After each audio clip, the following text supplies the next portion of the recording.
السلام علیکم dear and respected thinkers. قرآن پاک کی 26ویں صورت پر غور کریں گے. صورت الشعراء یعنی ڈیوائن رٹ. اس مکی صورت میں 227 آیات اور 11 رکوع ہیں. صورت کا نام آیت نمبر 224 سے منسوب ہے، جس میں شعراء کا تذکرہ ہے جنہوں نے اسلام سے قبل عرب تہذیب میں اہم کردار ادا کیا، گو کہ ان کا کردار اسلامی دور میں بھی ایک نئے انداز، ایک نئے طرز فکر سے جاری رہا. یہ صورت اس دور کے ساتھ ساتھ آج کے دور کے منکرین اسلام کا چہرہ بے نقاب کر رہی ہے، وہ جنہوں نے پیغمبر اسلام کو اور قرآن پاک کو چھوٹا کر کے پیش کرنے کی جسارت کی، مگر رحمان کی طرف سے آنے والی نصیحت سے منہ موڑنے والوں کو جلد ہی حقیقت معلوم ہو جایا کرتی ہے. اس صورت میں ہمیں اس حقیقت سے روشناس کرا کر تبلیغ کا سلیقہ اور تعلیم دینے کا کرینہ سکھلایا جا رہا ہے کہ ایمان کی دولت رب نے عنایت کرنی ہے. ایمان لانے کی عظیم نعمت رب تعالیٰ انہیں عنایت فرماتے ہیں جو اس رب عظیم کی نشانیوں پر غور و فکر کرتے ہیں. یوں ماضی کے اکثر انبیاء اور اقوام کی کہانیاں یاد دلا کر ہمارے لیے غور و فکر کے اسباب میسر کیے جا رہے ہیں. موسیٰ علیہ السلام کا اپنی قوم کو رب کی پہچان کروانا، فرعون کے مکر و فریب کا مقابلہ کرنا، اس کے جادوگروں کا سجدہ میں گر جانا اور پھر اس کی قوم کا عبرتناک انجام ہمارے لیے غور و فکر کا سامان پیدا کر رہا ہے. ابراہیم علیہ السلام کا اپنی قوم اور والد سے سوال و جواب، رب تعالیٰ کی وحدانیت کا اعلان اور حکمت سے بھری دعائیں ہمیں تدبر تفکر کی دعوت دے رہی ہیں. اسی طرح نوح علیہ السلام کو قوم کی دھمکی اور ان کی بد دعا، ہود علیہ السلام کا وعظ اور قوم کا رد عمل، قوم عاد پر اللہ تعالیٰ کے احسانات مگر ان کی نافرمانی، صالح علیہ السلام کا اپنی قوم کو وعظ، قوم سمود کو نعمت الہی کی یاد دہانی، لوط علیہ السلام اور شعیب علیہ السلام کے واقعات رب کی حقانیت کو کھول رہے ہیں.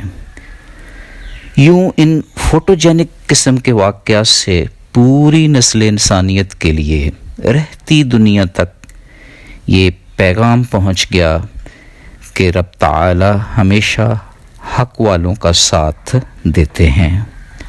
اس رب عظیم کی رٹ ہر حال میں قائم ہو کر رہتی ہے، بشرطیہ کہ ہمیں یہ یقین کامل ہو جائے کہ وہ ہر حال میں حق کے راستے میں ہمارا ساتھ دے گا.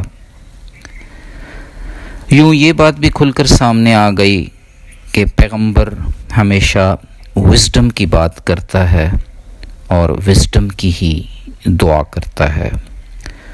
انبیاء علیہ السلام کے ان واقعات کے تناظر میں بار بار اس بات کا اعادہ کیا جا رہا ہے کہ وَإِنَّ رَبَّكَ لَهُوَ الْعَزِيزُ الرَّحِيمُ، بے شک آپ کا رب سب پر غالب، بے حد رحم کرنے والا ہے.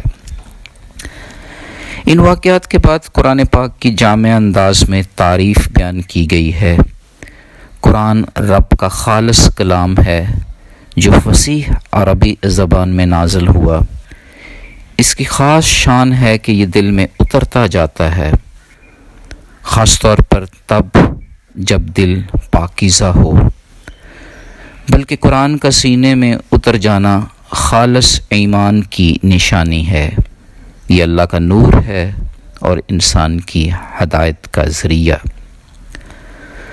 دوسری تمام مخلوقات کی طرح شیطان قرآن کا بوجھ برداشت کرنے کی طاقت نہیں رکھتا. اس کلام کو سننے سے بھی قاصر ہے۔ یوں یہ بات بھی واضح ہو گئی کہ شیاطین جھوٹے اور گناہگار شخص پر ہی اترتے ہیں اور انہیں سنی سنائی باتوں سے گمراہ کرتے رہتے ہیں۔ شاعروں کی پیروی گمراہ لوگ ہی کرتے ہیں۔ زیادہ تر شاعر خیالات کی وادیوں میں بھٹکے رہتے ہیں، ایسی باتیں کہتے ہیں جو کرتے نہیں، مگر کچھ شعراء ایمان کی قوت سے بھی مالا مال ہوتے ہیں۔ بخاری کی حدیث ہے کہ بعض اشعار میں حکمت کی باتیں ہوتی ہیں۔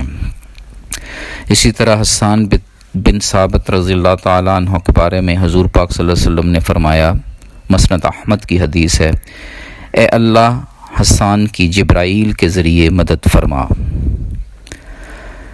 اس صورت میں رب کے غضب اور اس کی رحمت دونوں کی مثالیں موجود ہیں، جو ہمیں اس بات کی ترغیب دے رہی ہیں کہ ہم اپنی توجہ اس کی رحمت کے امیدوار بننے کی طرف رکھیں، دل کی صفائی کر کے اور من کی دھلائی کر کے، اور یہ کہ شیطان کی چالوں سے بچ کر رب کے غضب سے محفوظ رہیں، قرآن پاک کی تعلیمات پر عمل پیرا ہو کر ڈیوائن رٹ کو اپنے دلوں میں قائم کر لیں، اپنی زندگیوں کا اوڑھنا بچھونا بنا لیں، اونچی شانوں والے رب کو کثرت سے یاد کریں اور اس سے دعا کریں کہ وہ ہمارے علم و عمل میں کمال عطا فرما دے، تاکہ ہم زندگی کے ہر شعبہ میں آفاقی سچائی کی رٹ قائم کر سکیں۔ فی امان اللہ، اللہ حافظ۔